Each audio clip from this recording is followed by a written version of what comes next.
بسم الله الرحمن الرحيم. اللهم صل على سيدنا ومولانا محمد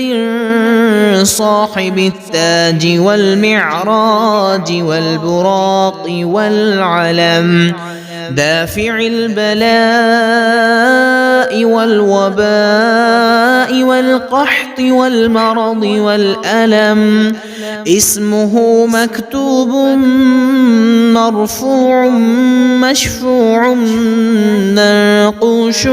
في اللوح والقلم، سيد العرب والعجم، جسمه مقدس معطر مطهر منور في البيت والحرم، شمس الضحى بدر الدجى صدر العلا،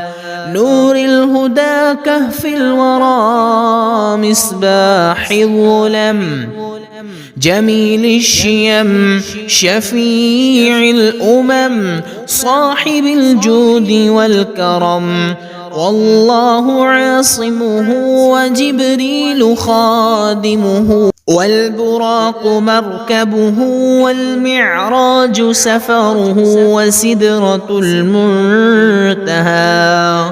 مقامه، وقاب قوسين مطلوبه، والمطلوب مقصوده، والمقصود موجود، سيد المرسلين خاتم النبيين شفيع المذنبين، أنيس الغريبين رحمة للعالمين،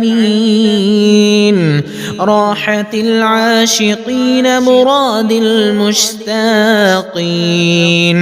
شمس العارفين سراج السالكين، مصباح المقربين محب الفقراء والغرباء والمساكين،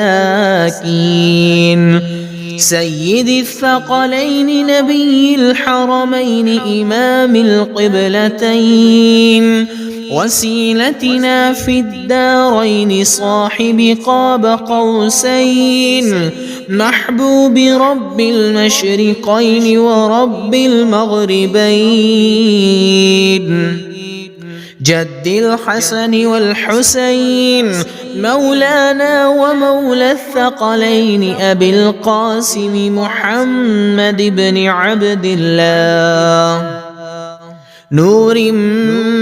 من نور الله، يا أيها المشتاقون بنور جماله، صلوا عليه وآله وأصحابه وسلموا تسليما.